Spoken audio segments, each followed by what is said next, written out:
palestrantes mais esperados no Congresso Internacional de Nutrição Especializada foi o pesquisador Alessio Fasano. Dr. Fasano se tornou referência mundial em doença celíaca e sensibilidade ao glúten, após as descobertas científicas realizadas no Centro de Pesquisa Celíaca, fundado por ele em 1996, na Universidade de Maryland, nos Estados Unidos.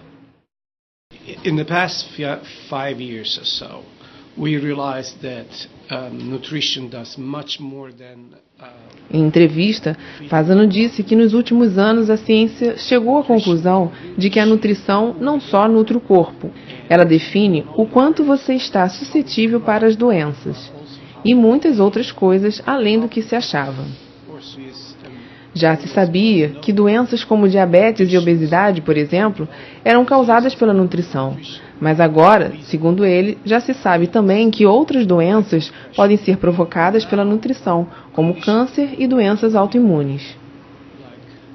As pesquisas de Fasano e sua equipe mostraram que a ingestão do glúten provoca um aumento da permeabilidade intestinal, abrindo portas para várias outras doenças autoimunes, como a esclerose múltipla e a artrite reumatoide.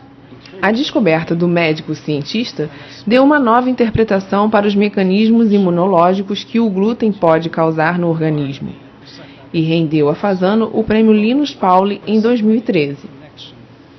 O pesquisador falou também sobre a relação existente entre o glúten e algumas doenças psiquiátricas, como o autismo e a esquizofrenia, e até mesmo a depressão. Segundo ele, depois das pesquisas sobre o glúten, houveram algumas informações equivocadas que geraram algumas críticas e, com isso, surgiu um debate dentro do assunto. Muitas pessoas afirmam com certeza que uma dieta livre de glúten pode diminuir a esquizofrenia ou o autismo. E, por outro lado, tem as pessoas que são totalmente céticas em relação a isso, afirmam que não existe nenhuma relação. Fasano acredita que seja algo no meio disso, entre essas duas opiniões tão diversas.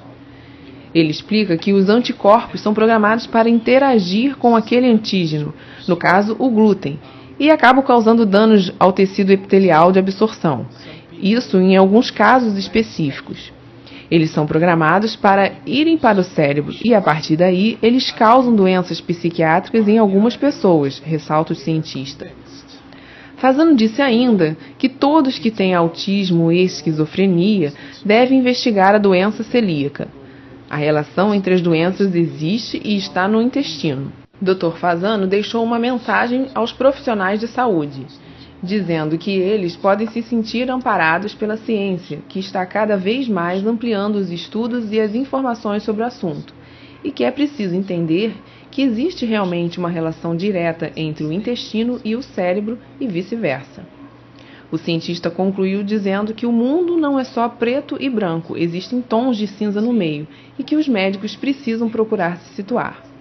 Existem subgrupos de pessoas que têm essas doenças e que têm sim relação com o glúten, e outras que não têm nenhuma relação, e esse é o desafio da ciência, entender os que possuem relação e os que não possuem. These patients need to be stratified and found who will benefit from the diet, who does not. And that's our challenge for the future.